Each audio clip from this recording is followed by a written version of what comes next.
चुनाव को देखते हुए प्रधानमंत्री नरेंद्र मोदी लगातार प्रदेश का दौरा कर रहे हैं और पीएम मोदी उत्तर प्रदेश में खूब सक्रिय हैं।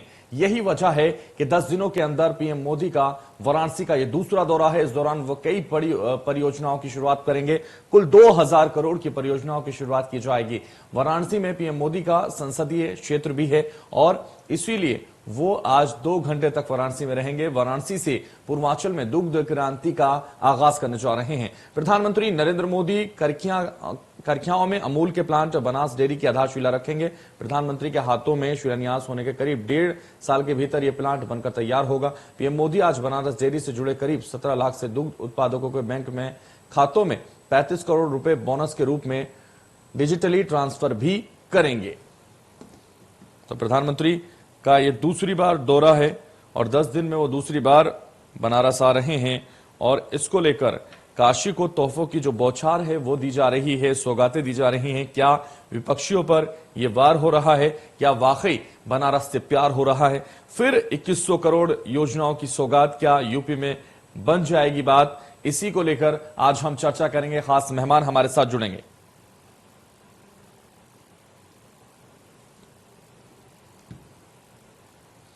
तो चर्चा में खास मेहमान हमारे साथ जुड़ रहे हैं। परिचय करा देते हैं मेहमानों का और उसके बाद सीधे उनसे बातचीत की जाएगी। डॉक्टर अभिषेक राय प्रवक्ता है समाजवादी पार्टी के, इंडिया न्यूज पर स्वागत है आपका। उमाशंकर राजभर हैं प्रवक्ता है सुभाषपा के, आपका भी इंडिया न्यूज पर स्वागत है। काजी इमरान लतीफ है हमारे साथ, प्रवक्ता है आम आदमी पार्टी के, इंडिया न्यूज पर स्वागत है आपका। चर्चा की शुरुआत इसी से करेंगे। पीएम मोदी का पूर्वांचल का जो लगातार दौरा हो रहा है उसको कहीं ना कहीं विपक्षी दल कैसे देख रहे हैं, इस पर हम आज चर्चा करेंगे। और सबसे पहला सवाल समाजवादी से लेंगे, क्योंकि समाजवादी को लेकर लगातार निशाना साध रहे हैं भारतीय जनता पार्टी के नेता और समाजवादी भी लगातार निशाना साध रही है। अखिलेश आज अलीगढ़ में होंगे और क्या जयंत के साथ वो वहां वोटों को साधने की जो कोशिश कर रहे हैं कितनी कामयाब होगी, ये भी सवाल मेरा अभिषेक राय से रहेगा। लेकिन सबसे पहला सवाल अभिषेक राय मैं लूंगा आपसे कि फिर 2100 करोड़ योजनाओं की सौगात क्या 2022 में बीजेपी बना पाएगी अपनी बात? इसी को लेकर आज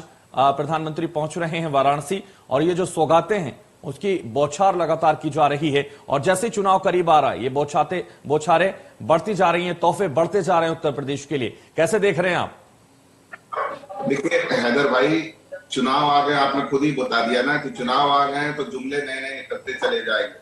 कितने जुमले वो कार्यान्वित होंगे ये जानना बहुत जरूरी है। आप ये देखें 10 दिन में माननीय प्रधानमंत्री जी का दूसरा दौरा है वाराणसी का। और अगर ये इतने डरे और घबराए हुए नहीं होते तो माननीय प्रधानमंत्री जी को बार बार उत्तर प्रदेश में और खासकर वाराणसी आने की जरूरत नहीं पड़ती। बार बार उनका पूर्वांचल दौरा हो रहा है क्योंकि उन्हें पता है पूर्वांचल से जमीन खिसक रही है। पश्चिम उत्तर प्रदेश में उन्होंने सोचा 3 काले कानून वापस ले लिए तो किसानों को मना लेंगे। वहां भी इनकी इंटरनल रिपोर्ट थी कि सुपड़ा साफ हो रहा है, तब 3 काले कानून वापस लिया, माननीय प्रधानमंत्री जी ने देश से माफी मांगी। फिर ये घोषणाएं हो रही है, जमीन पे कितनी उतरती है ये भी देखना बहुत जरूरी होगा। और जब चला की बेला आई है तो माननीय प्रधानमंत्री जी को वाराणसी और पूर्वांचल याद आ रहा है। आप बताएं, ये तो 7.5 साल से प्रधानमंत्री हैं, 7.5 साल से बनारस के सांसद हैं, क्यों इन्होंने ये चीजें पहले नहीं करी? अब इन चुनाव से पहले जनता को प्रलोभन देने की और लॉलीपॉप देने की कोशिश कर रहे हैं। पर उत्तर प्रदेश की जनता बहुत समझदार है, उसे बहुत अच्छे से पता है उसे क्या करना है। उन्हें अपना भविष्य देखना, उन्हें बेरोजगारी दूर करनी है, महंगाई दूर करनी है, किसानों को सस्ती बिजली चाहिए, युवाओं को रोजगार चाहिए, बच्चों को लैपटॉप चाहिए और ये सबसे समाजवादी सरकार में पॉसिबल है। इसलिए बहुत आशा के साथ जो है समाजवादी पार्टी की तरफ जनता देख रही है। बिल्कुल। अब ये देखना होगा कि वाकई जो आप कह रहे हैं समाजवादी पार्टी की तरफ जनता देख रही है, जो भीड़ नजर आ रही है आपकी रैलियों में, वो वोटों में तब्दील करने में कितने कामयाब होंगे ये तो डॉक्टर अभिषेक राय 2022 ही बताएगा। और लगातार जो रैलियां हो रही हैं, चाहे वो कांग्रेस की हो चाहे वो असदुद्दीन ओवैसी की क्यों ना हो, उसमें भी भीड़ आ रही है। और बसपा की रैली सतीश चंद्र मिश्रा कर रहे थे, उसमें भी मैंने देखा, उसमें भी जनता बहुत आई है। तो ऐसा नहीं है, सभी पार्टियों के जो नेता हैं वो भीड़ जुटाने में कामयाब जरूर हो रहे हैं, लेकिन वोट लेने में कितना कामयाब होंगे ये वक्त बताएगा और ये 2022 जल्द ही आपको बताएगा। लेकिन हमारे साथ और भी प्रवक्ता हैं, हमारे साथ और मेहमान हैं हमारे। उमाशंकर राजभर हैं हमारे साथ। उमाशंकर राजभर, आपने भी समाजवादी के साथ जो है अपना जुड़ाव कर लिया है, अपना गठबंधन कर लिया है, लेकिन अब ये देखना होगा कि आपका गठबंधन, आपकी पीली टोपी, उनकी लाल टोपी कितना मैच करती है, कितना फायदा इसको आप दिला पाते हैं 2022 में। लेकिन लगातार जो बौछारें हो रही हैं और सौगातें दी जा रही हैं, अब अमित शाह भी लगातार यूपी में रहेंगे और ये जो वो पूरी तरह से प्लान सेट करके फतेह का प्लान सेट कर रहे हैं, वो कहीं ना कहीं आप पर भारी पड़ने वाला है। इसलिए आपका क्या प्लान है वो हमारे दर्शकों को समझाइए। देखिए, भाजपा की घबराहट साफ झलक रही है। आप देखे होंगे पिछले 10 दिनों में तीसरा दौरा है उत्तर प्रदेश के लिए माननीय प्रधानमंत्री जी का जी। और इस बात को आप ध्यान रखिए कि 5 साल में जो 4.5 साल में बाबा योगी महाराज उत्तर प्रदेश में जो काम नहीं किए हैं, अब उसी घबराहट से माननीय पीएम जी का 7 साल हो गया बनारस के लिए। और बनारस के जरा पूछ लीजिए, बनारस के जो रहने वाले लोग हैं कि बनारस से गाजीपुर कनेक्टिविटी ये कहे थे 4 लेन, पूछिए 7 साल में पूरा हुआ क्या? बनारस से आजमगढ़ के लिए कहे थे कनेक्टिविटी 4 लेन, पूछिए पूरा हुआ क्या? और बनारस से जौनपुर के लिए कनेक्टिविटी ये कहे थे। तो 7 सालों में जनता इनका हिसाब मांग रही। भैया 7 साल से आप बनारस के सांसद हैं, तो आप हिंदू मुस्लिम या बाबा काशी विश्वनाथ का आप कॉरिडोर बना करके वोट नहीं पा सकते। बनारस में जनता काम पूछ रही है, इसलिए बार बार माननीय प्रधानमंत्री जी बनारस में जा रहे हैं। इनकी घबराहट साफ झलक रही है। और ध्यान रखिए इस बात को, जो लाल किले की आप बात कर रहे हैं, यही लाल किला देख करके तो टमाटर भी लाल लाल हो गया है। इस बार तो महंगाई ऐसी हो गई है, चाहे तेल के साथ साथ टमाटर, अब तो देखिए अब तो ऐसी हालत हो गई है कि जो भ्रष्टाचार आपने देखा होगा, माननीय विधायक जी सड़क का उद्घाटन करने जाते हैं, नारियल से उद्घाटन करते हैं, नारियल टूटने की वजह सड़क टूट जाती है। और ये लाल टमाटर ही सड़क से उद्घाटन होगा, इस बात को आप ध्यान रखिए। तो भाजपा की घबराहट है। और यह प्रधानमंत्री अभी नहीं, अभी तो 28 तारीख को भी इनका दौरा रखा है। और दूसरी बात और एक बता दूं, कल तो माननीय अमित शाह जी कहे हैं कि हम 10 दिनों में 21 रैलियां और रोड शो करेंगे। तो घबराहट इनको मालूम है कि अकेले बाबा जी के बस की बात नहीं है, क्योंकि 4.5 सालों में उनके कामों का उजागर हो चुका है। जनता एकदम, चाहे महिलाएं हो, ये माना जा रहा है, ये माना जा रहा है उमाशंकर राजभर के तिरदेव अब पूरा यूपी फतेह कर लेंगे। तिरदेव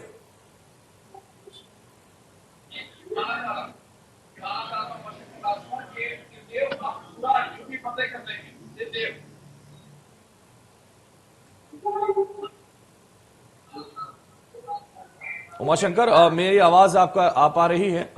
जिस तरह से लगातार हमारे साथ जो मेहमान हमारे जुड़े हुए हैं, काजी इमरान लतीफ भी हमारे साथ जुड़े हैं। काजी इमरान लतीफ, मेरी आवाज आप तक पहुंच पा रही है? जी हाँ, आ रही है। बिल्कुल। इंडिया न्यूज पर स्वागत के बाद सीधे आपसे मेरा सवाल है, जिस तरह से उत्तर प्रदेश में आप भी पैर पसार रहे हैं और लगातार ये दावे कर रहे हैं कि आपकी पार्टी भी अच्छे बहुमतों के साथ वहां नजर आ रही है, लेकिन देखना यह होगा क्या वाकई जो दावे आपकी तरफ से किए जा रहे हैं उसमें जहां समाजवादी पार्टी इतने दमखम के साथ चुनाव लड़ रही है, जहां कांग्रेस पार्टी ये दावे कर रही है कि लड़की हूं, लड़ सकती हूं, जहां बसपा ये दावे कर रही है कि हम वोट बैंक पर चुनाव लड़ेंगे, जहां भारतीय जनता पार्टी ये दावे कर रही है कि विकास के मॉडल पर चुनाव लड़ेंगे, तो आप वहां कहां देख रहे हैं अपना आप? देखिए, उत्तर प्रदेश के अंदर आम आदमी पार्टी अपने दिल्ली का जो विकास का मॉडल है उसके नाम पर चुनाव लड़ने के लिए आई है। आम आदमी पार्टी वो पार्टी है जिसने उत्तर प्रदेश की राजनीति की दिशा और दिशा बदलने का काम किया है। कल तक जिस उत्तर प्रदेश में बिजली के नाम पर कोई जिक्र नहीं होता था चुनावों के, विजय खेरा भी भारतीय जनता पार्टी के प्रवक्ता हमारे साथ जुड़ गए हैं। स्वागत है आपका। काजी इमरान, कंटिन्यू रखिए आप। कल तक उत्तर प्रदेश के चुनावों में जहां मूल मुद्दे गायब रहते थे, बिजली पे कोई बात नहीं होती थी, स्कूल पे कोई बात नहीं होती थी, अस्पताल पे कोई बात नहीं होती थी, आज ये आम आदमी पार्टी के आने का डर है कि चाहे वो विपक्षी पार्टियां हो चाहे सत्ता पक्ष की पार्टी हो, आज वो बिजली पर बात कर रही है। आज कई पार्टियां दावा कर रही हैं कि वो 300 यूनिट बिजली फ्री देंगी, क्योंकि आम आदमी पार्टी ने दिल्ली के अंदर देकर दिखाया है। और आम आदमी पार्टी जहां जहां जिन पार्टियों की आप बात कर रहे हैं, जिन पार्टियों की आप बात कर रहे हैं, बात तो आपकी भी चल रही है ना उन पार्टियों से। संजय सिंह जाके मिलते हैं अखिलेश यादव से।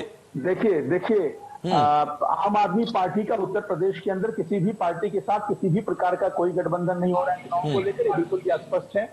आम आदमी पार्टी अपने दम पर अकेले 403 विधानसभा सीटों पर उत्तर प्रदेश में चुनाव लड़ने जा रही है। हमने दिल्ली में जो काम करके दिखाए हैं उन कामों के नाम पर हम उत्तर प्रदेश में चुनाव लड़ने के लिए आ रहे हैं।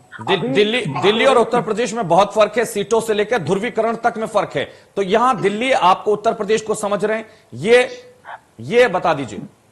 देखिए, ये बात बार बार आम आदमी पार्टी के ऊपर ये इल्जाम लगाया जाता है कि आम आदमी पार्टी का कोई वोट बैंक नहीं है उत्तर प्रदेश के अंदर। मैं आपकी बात को आंशिक रूप से सही मानता हूं कि आम आदमी पार्टी का कोई जातीय वोट बैंक उत्तर प्रदेश के अंदर नहीं है, लेकिन उत्तर प्रदेश की जो जनता बिजली फ्री चाहती है, जो अच्छे स्कूल चाहती है, जो अच्छे अस्पताल चाहती है, जो अच्छी कानून व्यवस्था चाहती है, जो महिलाओं के लिए बस यात्रा फ्री चाहती है, जो महिलाओं के अकाउंट में हर महीने 1000 रुपए चाहती है, जो उत्तर प्रदेश का इंफ्रास्ट्रक्चर अच्छा चाहती है, जो उत्तर प्रदेश में किसानों की समृद्धि जो लोग चाहते हैं, वो आम आदमी पार्टी का वोट बैंक पूरे देश के अंदर है और उत्तर प्रदेश के अंदर भी है। उत्तर प्रदेश में आम आदमी पार्टी के लिए अपार संभावनाएं।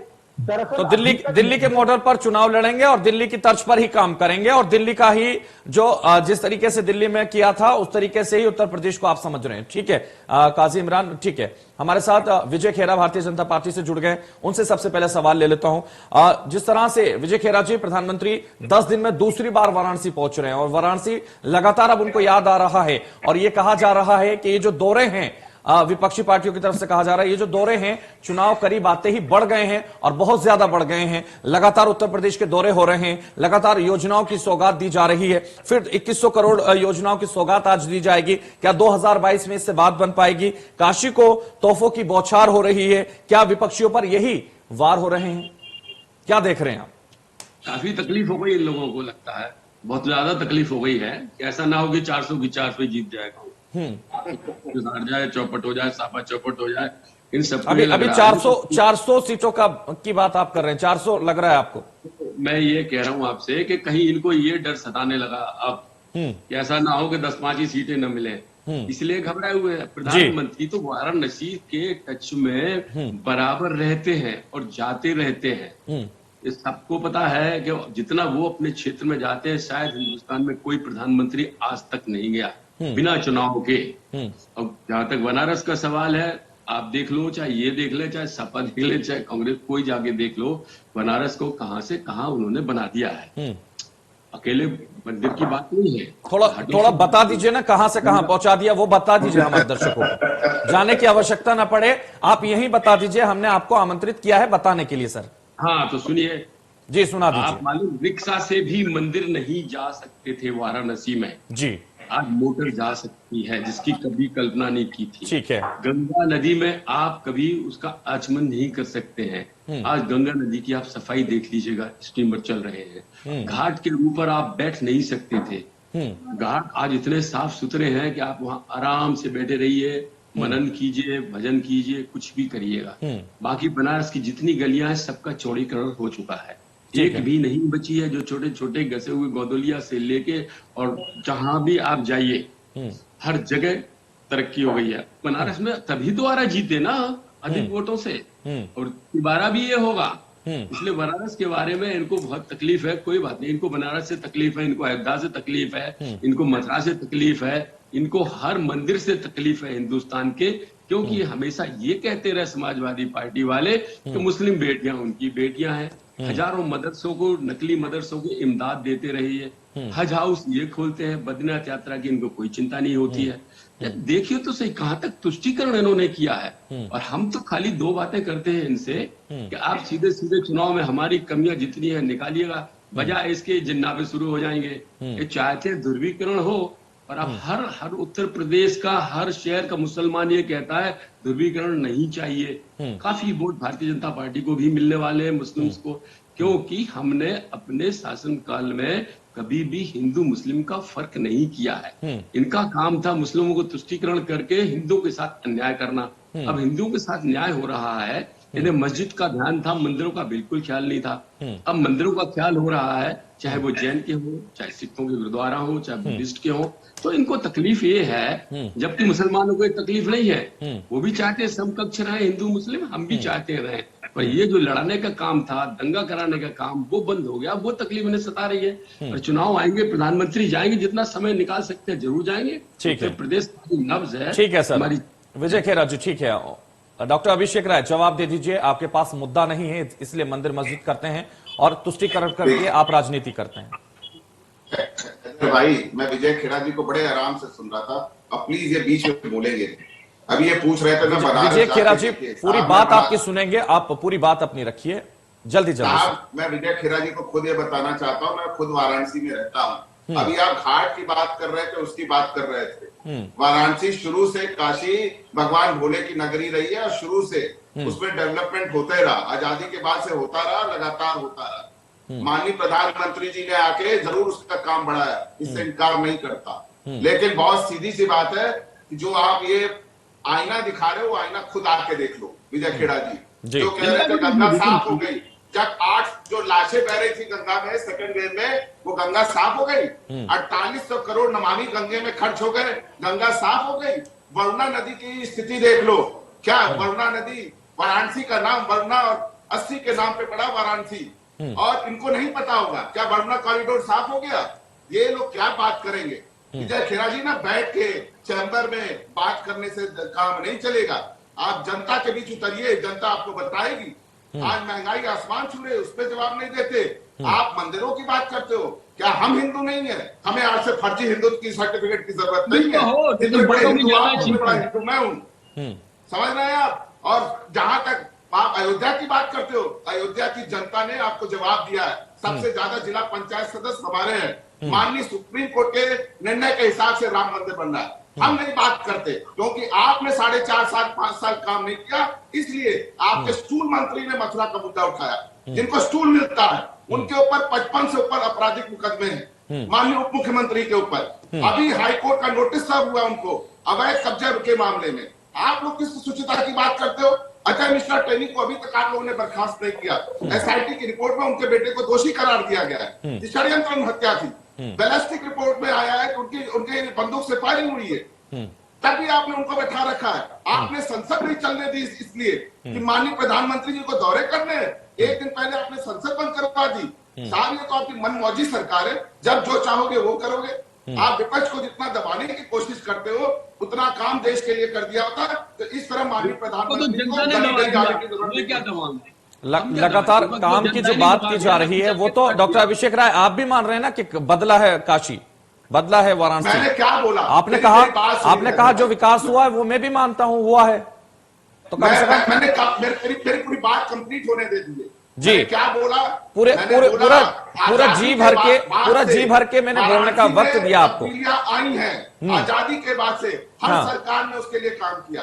हमने श्यामदेव राय चौधरी वाराणसी के विधायक थे, हमने उनके कहने पे वो अनशन पे बैठे हुए थे, हमने 24 घंटे बनारस को बिजली दी। आप पूछिएगा श्यामदेव राय चौधरी जी से, 8 बार विधायक रहे वो वाराणसी से, और उन्होंने अनशन पे बैठे हुए थे कि वाराणसी की बिजली की स्थिति सही नहीं। हमारी सरकार ने उसको सही करने का प्रयास अपनी पार्टी का यूपी सरकारों ने निरंतर काम किया है। अभिषेक राय, अपनी पार्टी का यूपी का फतेह प्लान बताइए मुझे, क्या फतेह प्लान है आपका, क्या मास्टर प्लान ये है, हम जनता के बीच में जा रहे हैं, जनता के मुद्दे उठा रहे हैं। चाहे वो बेरोजगारी की बात हो, चाहे वो किसानों की बात हो, चाहे महंगी खाद की बात हो, चाहे महंगी बिजली की बात हो, हम इन मुद्दों पे जनता के बीच में, चाहे अनएम्प्लॉयमेंट की बात हो, चाहे इस समय जो ये सरकार पुलिस को गुंडा बना के उतार रखी है, जो गरीब जनता को मार रही है। कस्टोडियन डेथ में नंबर 1 है उत्तर प्रदेश इस समय। अलीगढ़ में अखिलेश क्या वो मिले हैं, सुनिए अब सुनिए डॉक्टर अभिषेक राय, अलीगढ़ में अखिलेश क्या जयंत चौधरी को करना चाहते हैं केस? देखिए, हमारी अलीगढ़ की आज संयुक्त रैली है और हम वहां पे अपनी रैलियां इसी तरीके से हमारी होती रहेंगी। हमारे गठबंधन के सहयोगी हैं जयंत जी, और हमारे बाकी गठबंधन के सहयोगियों के साथ इसी तरह की रैलियां होती रहेंगी। हम जनता के बीच में हैं और बार बार जाते रहेंगे। हमारी लगातार रैलियां विजय रथ निकलते रहेंगे। एक और सवाल मेरा, जिस तरह से योगी आदित्यनाथ ने, मुख्यमंत्री ने आपके पूर्व मुख्यमंत्री अखिलेश यादव को कॉल करके उनके परिवार के बारे में हालचाल जानना चाहा, क्योंकि उनकी पत्नी डिंपल यादव और उनकी बेटी को कोरोना पॉजिटिव आया है, उसके संबंध में उन्होंने कॉल की और उनका हालचाल जानना चाहा। ये इंसानियत उन्होंने दिखाई, उसको लेकर समाजवादी सवाल उठा रही है कि वो हारने के डर से इस तरह का कर रहे हैं। इस तरह के बयानबाजी को कैसे देखते हैं आप? देखिए हैदर भाई, हम इसको राजनीतिक शिष्टाचार कहते हैं, ठीक है। हमने भी माननीय प्रधानमंत्री जी या माननीय मुख्यमंत्री जी के लिए, जब भी वो बीमार हुए थे, माननीय अध्यक्ष जी ने उनको फोन किया था जब वो कोरोना पॉजिटिव हुए थे। ये राजनीतिक शिष्टाचार है, इसका कोई और मतलब नहीं निकालना। लगातार जो आपके नेता हैं वो ये कह रहे हैं कि वो बौखलाहट है, डर गए हैं, इसलिए भारतीय जनता पार्टी कॉल करके पहले से ही हमारे अखिलेश यादव जी को पूछ रही है। हैदर भाई, मैं बड़ी इस तरह की बयानबाजी पर रोक क्यों नहीं लगाते आप लोग? जो नेता आपके इस तरह की बयानबाजी कर रहे हैं उन पर रोक लगानी चाहिए आपको, उनको रोकना चाहिए आपको। ठीक है, हमारे साथ उमाशंकर राजभर भी है। उमाशंकर राजभर, लगातार भारतीय जनता पार्टी कह रहे कि हम विकास कर रहे हैं, और अभी विजय खेरा जी को आप सुन रहे थे कि वो कह रहे कि लगातार जो बनारस है, ऐसा कोई प्रधानमंत्री नहीं रहा जो अपने संसदीय क्षेत्र में इतनी बार आया हो, इतना विकास किया हो और इतनी मुलाकातें लोगों से की हो, और वो लगातार आते रहते हैं, आ रहे हैं, आएंगे और आने वाले समय में भी वो वहां से चुनाव जीतेंगे। हैदर भाई, इस बात को ध्यान रखिए कि सचमुच बनारस के लोगों ने जब 2014 में माननीय प्रधानमंत्री मोदी जी को जिताया तो बहुत उम्मीदें थी कि देश के प्रधानमंत्री यहाँ से चुनाव लड़ रहे हैं और बनारस का विकास करेंगे। और बनारस की आप पहचान जरा मेरे भाजपा के मित्र को बता दीजिए कि बनारस की जो पहचान है मंदिरों से है, शिक्षा से है, और उनको और बता दीजिए कि हॉस्पिटल को लेकर के है। 3 चीजें बनारस की पहचान है जिसके लिए दूर दूर से लोग मंदिर के लिए लगातार काम किया जा रहा है। मंदिर के लिए देख रहे हैं काशी विश्वनाथ कॉरिडोर कितना भव्य, कितना दिव्य बनाया गया है। ऐसा मंदिर के अंदर मैंने देखा था सर, ऐसा मंदिर के अंदर लिखा गया था, एक ऐसा जजमान जो वाकई है महान, प्रधानमंत्री के लिए लिखा गया। सुनिए, वो जो कह रहे हैं मंदिर की बात, वही मैंने कहा, बहुत उम्मीद। और सुनिए, अगर बनारस फेमस है, बनारस जो है, तो वहाँ की रेशमी साड़ी के लिए, वहाँ बुनकरों के लिए जो प्रधानमंत्री जी आए थे, कहे कि हम बुनकरों के लिए बहुत काम करेंगे। पूछिए वहाँ के बुनकरों की क्या हालत है, वहाँ बेचारे रोड पे बंद बैठे हुए हैं बेचारे बुनकर जो है। तो बनारस की जो पहचान है, बनारस की जो संस्कृति है, जो आबो हवा है, प्रधानमंत्री को भा नहीं रही है। मैंने आपको बता दिया कि हम बता दें, जो रिंग रोड बनना था, बता दीजिए कि राजा तालाब से लेकर के मुगल सराय तक बना पाए क्या? कनेक्टिविटी के मैंने बारे में बता दिया। इन्होंने बनारस का एयरपोर्ट का विकास करने की बात कहे थे। पूछे 7 साल में बनारस एयरपोर्ट विकास हुआ क्या उसका जो है? बात करो, मंदिर की बात करते रहिए, लेकिन बाकी जो बनारस के अंदर की जो समस्या है, अभी पहला प्रश्न आपने यही उठाया था कि बनारस की जो पहचान है, वाराणसी की जो पहचान है, काशी की जो पहचान है, वो मंदिरों से है, और भव्य मंदिर लगातार बनाए जा रहे हैं, दिव्य मंदिर वहां बनाए जा रहे हैं, कॉरिडोर वहां बनाए जा रहे हैं। और हमारे संवाददाताओं ने जब प्रधानमंत्री वहां काशी विश्वनाथ कॉरिडोर का उद्घाटन करने पहुंचे, उमाशंकर जी सुन लीजिए, उमाशंकर जी अब सुन लीजिए, उमाशंकर राजभर जी सुन लीजिए, उमाशंकर राजभर जी अब सुन लीजिए उमाशंकर राजभर जी, जब हम प्रधानमंत्री काशी विश्वनाथ कॉरिडोर का उद्घाटन करने काशी पहुंचते हैं, उस वक्त हमारे जो रिपोर्टर्स हैं, हमारे जो संवाददाता हैं, उन्होंने लोगों से बात करने की कोशिश की कि क्या वाकई काशी विश्वनाथ कॉरिडोर के अलावा आपको लोगों को दिक्कतें हैं, परेशानियां हैं? तो लगातार जो हमने देखा, जो हमने सुना उन लोगों के मुंह से, उन्होंने कहा हम खुशहाल हैं और काशी विश्वनाथ कॉरिडोर की जो उद्घाटन हो रहा है ये भव्य है और हम इसी से खुश हैं। और हमने पूछा कि महंगाई का मुद्दा और कोई मुद्दा, उन लोगों ने कहा वो सब उसके सामने कुछ नहीं है, और ये जो मंदिर वाला उनका मुद्दा है ये 2022 में काम कर जाएगा, मुझे लगता है। नहीं, आपको क्यों लग रहा है हैदर भाई, जो दूर से आप जो सुन रहे हैं, एक्चुअल में तो काशी में रहने वाला, आप काशी जाके आइए, जितनी अपेक्षाएं। फिर यही तो उमाशंकर जी, यही तो सवाल उठता है उमाशंकर राजभर जी, यही तो सवाल उठता है कि जनता बाकी मुद्दों को कैसे भूल गई? अगर परेशानियां हैं, दिक्कतें हैं, तो वो क्यों नहीं रखते, क्यों नहीं हमें समझाना चाहते, क्यों इस देश को बताना नहीं चाहते वो? सुनिए, हम लोग भी उसी बनारस से आज घबराहट, जो मैं बताया कि 8 विधानसभा है, 8 विधानसभा में से केवल 2 शायद जीत जाए, कैंट और शहर दक्षिणी, इसके बाद ये 6 हार रहे हैं। यही घबराहट है योगी जी के साथ साथ कहीं प्रधानमंत्री जी का लोकसभा भी 2024 में न हार जाए, ये घबराहट उनको बता रही है। विजय खेरा जी, घबराहट आपको हो रही है और इसीलिए ये दौरे हो रहे हैं, ये लगातार सवाल उठ रहे हैं। ये जो दौरे बढ़ गए हैं चुनाव से पहले, ये घबराहट है आपकी। स्वास्थ्य के लिए जाना जाता है और ठीक है उमाशंकर राजभर जी, उमाशंकर राजभर जी, अब जवाब लेने दीजिए। विजय खेरा जी, अब ये घबराहट आपकी बढ़ गई है और इसी वजह से दौरे भी बढ़ गए हैं और लगातार जो सौगातें हैं वो भी बढ़ गई हैं। और एक और प्रश्न यहां इसमें ऐड कर देता हूं मैं, जिस तरह से जो अब परियोजनाओं की शुरुआत की जा रही है, लोकार्पण किया जा रहा है, शिलान्यास किया जा रहा है, अब जनवरी तक अगर घोषणा हो जाती है चुनाव की और फिर इसके बाद ये पेंडिंग पड़ जाएंगे, तो लगातार ये कहा जा रहा है कि ये कहीं ना कहीं चाल है भारतीय जनता पार्टी की, क्योंकि ये पेंडिंग हो जाएंगे और इसीलिए लोग वोट देना चाहेंगे भारतीय जनता पार्टी को, जो पेंडिंग योजनाएं हैं उनका लाभ हमें मिल सके, और इसीलिए आप लटका के रखना चाहते हैं इन योजनाओं को। ये उस नेतृत्व को बोल रहे हैं कि घबरा रहे हैं। जो पहली बार गुजरात मुख्यमंत्री बना तो दूसरी बार और अधिक बना, तीसरी बार उसकी सरकार और ज्यादा आई, एक बार प्रधानमंत्री बने तो लोकसभा में जो मेजोरिटी थी हमारी, उससे ज्यादा हिंदुस्तान में लोकसभा के सांसद जीत के आए। उत्तर प्रदेश में इतिहास कायम कर दिया हमने 300+ करके। काम करते हैं फिर लोकसभा में ज्यादा जीतते हैं। ये उस नेतृत्व को चैलेंज करके बात कर रहे हैं जो हमेशा और ज्यादा जीतता है काम करने के बाद। दूसरी बात, ये अभी बार बार बात कर रहे हैं, मेरठ यहाँ से जाने में दिल्ली से 2.5 घंटे लगते थे, अब 40 मिनट लगते हैं। बुंदेलखंड कॉरिडोर आधा बन चुका है, पूर्वांचल पूरा बन चुका है। जिस देश में पिछले इतने साल में मनमोहन जी की सरकार में 6 किलोमीटर बनता था राष्ट्रीय राजमार्ग, अब 35 किलोमीटर रोज बनता है। तो सामने है ना सबके। हम तो चाहते आप विकास पे चुनाव लड़ो, हम तो चाहते आपका जो अपराधी तंत्र था, जो माफिया राज था, उसको हमने समाप्त किया, कानून व्यवस्था पे चुनाव लड़ो। लेकिन तो ये तो आएंगे हिंदू मुस्लिम पर ही घूम घूम के, क्योंकि इनको ये लग रहा है कि वो वोट हमारा अब जा रहा है। बार बार वही बात क्रिएट करते हैं।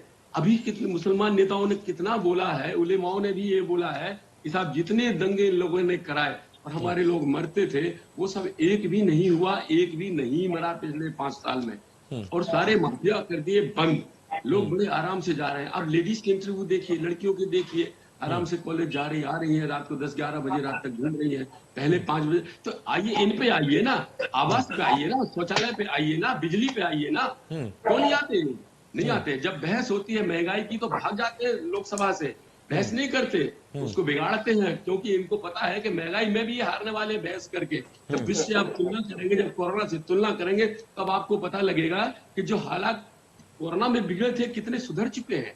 एम्प्लॉयमेंट में बात नहीं करेंगे, ये बहस करेंगे, वहीं आएंगे। आइए जिन्ना जी, आइए मंदिर मस्जिद, अब क्यों मंदिरों पे इतना खर्चा कर रहे हैं? और खुद मोदी जी और योगी जी के पीछे पीछे चल के, उनको फॉलो करके, उनकी तरह नदी में नहाने लगे, जनेऊ दिखाने लगे, टीका लगाने लगे। अब मंदिर से शुरुआत करती है कांग्रेस की नेता, काजी कभी मंदिर से शुरुआत नहीं करती थी। देखिए ना परिवर्तन आप। ठीक है विजय खेरा जी, ठीक है। काजी लतीफ, मुझे बता दीजिए, जिस तरह से लगातार जो बात की जा रही है वो विकास के मॉडल पर की जा रही है उत्तर प्रदेश में, और आप दिल्ली का विकास मॉडल लाए हैं उत्तर प्रदेश में चुनाव लड़ने के लिए। आपके पास उत्तर प्रदेश में मुख्यमंत्री का चेहरा नहीं है और आप उत्तर प्रदेश में सारी सीटों पर चुनाव लड़ने की बात कर रहे हैं।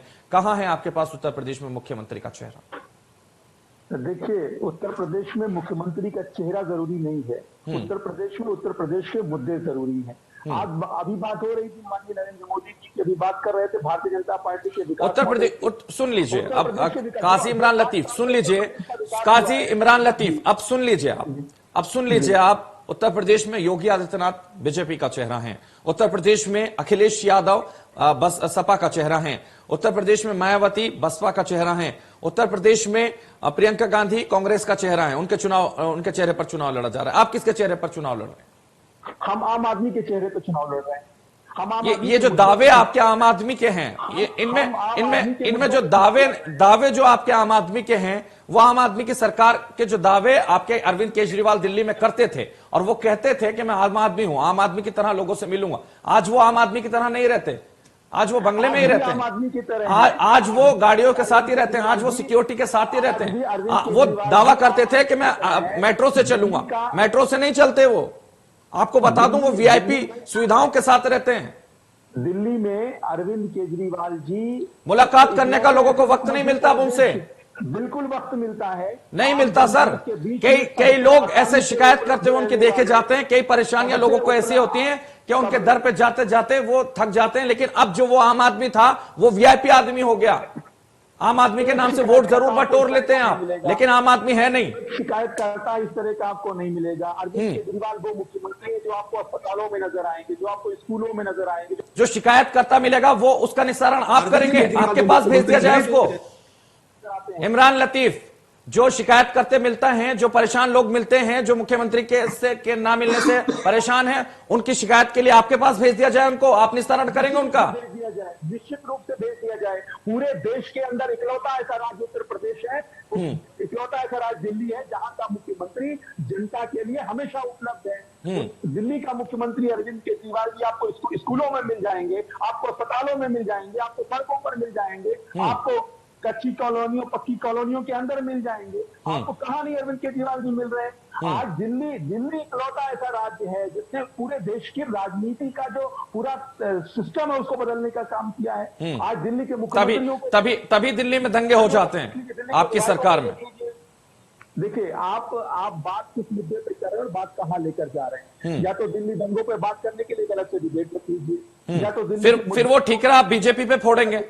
आज आपका तो कोई दोष ही नहीं है किसी चीज में। नरेंद्र मोदी जी के दौरे की बात कर रहे हैं, हाँ। आप उत्तर प्रदेश से बात कर रहे हैं, उत्तर प्रदेश से बात कर लेते हैं। सर दिल्ली का मॉडल तो आप दिखा रहे हैं ना मुझे, तो दिल्ली की बात कर रहा हूं। दिल्ली भी आप दिखा रहे हैं मुझे, दिल्ली आप मुझे दिखा रहे हैं। आपके पास उत्तर प्रदेश में मुख्यमंत्री का चेहरा नहीं, आप अरविंद केजरीवाल दिखा रहे हैं मुझे, तो इसलिए दिल्ली की बात कर रहे हैं आप। तो मैं दिल्ली जा रहा हूं ना सर, मॉडल तो विकास का आप लाए दिल्ली का, मैं थोड़ी लाया हूं सर। आप बात रखने देंगे, आप चिल्लाते मैं पूरी बात आपको रखने का मौका दे रहा हूं, लेकिन आप दिल्ली मुझे ले जा रहे हैं, उसके बाद दिल्ली की बात कर रहा हूं तो आप कह रहे हैं कि दिल्ली पे बात मत कीजिए। तो बता दीजिए प्रधानमंत्री जी के बारे में क्या कहना चाह रहे हैं आप, बता दीजिए। इमरान लतीफ बता दीजिए वाराणसी दौरे को किस तरह से देख रहे हैं आप, बता दीजिए क्या देखते हैं आप उसमें। आप 10 सवाल कर लीजिए, एक बार में 10 के 10 सवाल पूछ लीजिए, लेकिन बात रखने का मौका दीजिए। बीच बीच में आप बोलते हैं तो बात ठीक है, मत रख पाइए, नहीं रख पा रहे तो ठीक है। विजय खेरा जी, आप सवाल पूछिए। आप सवाल मेरा था कि उत्तर प्रदेश में आपके पास मुख्यमंत्री का चेहरा नहीं है, क्या संजय सिंह, अरविंद केजरीवाल और आपके पास एक और मनीष सिसोदिया, ये 3 लोग पूरा देश संभालेंगे, गोवा भी संभालेंगे, आपका दिल्ली भी संभालेंगे, उत्तर प्रदेश भी संभालेंगे, उत्तराखंड में भी नई गारंटियां देंगे, नए लतीफे पंजाब में भी आप छोड़ेंगे, तो उसके बाद आप 4-5 लोग पूरे देश को चलाएंगे क्या सर? हैदर जी, अभी उत्तराखंड में हमने अपना चेहरा दिया है, चुनाव करीब आएगा, हम पंजाब में भी अपना चेहरा देंगे, गोवा में भी देंगे, उत्तर प्रदेश के अंदर भी। जल्दी, समय बहुत कम है मेरे पास, इसलिए अपनी बात रखिए और मुझे बताइए वाराणसी का दौरा काजी लतीफ कैसे देख रहे हैं आप, क्योंकि लगातार आप जो यहां राजनीति करना है इतनी आसान नहीं है जितना समझ रहे हैं आप। बिल्कुल बात आपकी सही है। वाराणसी के दौरे को हम इस तरह से देख रहे हैं कि भारतीय जनता पार्टी इस बात को बिल्कुल मान गई है कि अब योगी आदित्यनाथ के चेहरे पर उत्तर प्रदेश का चुनाव नहीं जीता जा सकता है। चलिए ठीक है, उत्तर प्रदेश में योगी आदित्यनाथ के चेहरे पर चुनाव नहीं जीतता हुआ देख रहे हैं आप। डॉक्टर अभिषेक राय, अखिलेश यादव लगातार दावे कर रहे हैं कि हम जो है इस बार सरकार बना रहे हैं और काफी सीटें लेकर आ रहे हैं, कितनी सीटें आप ला रहे हैं?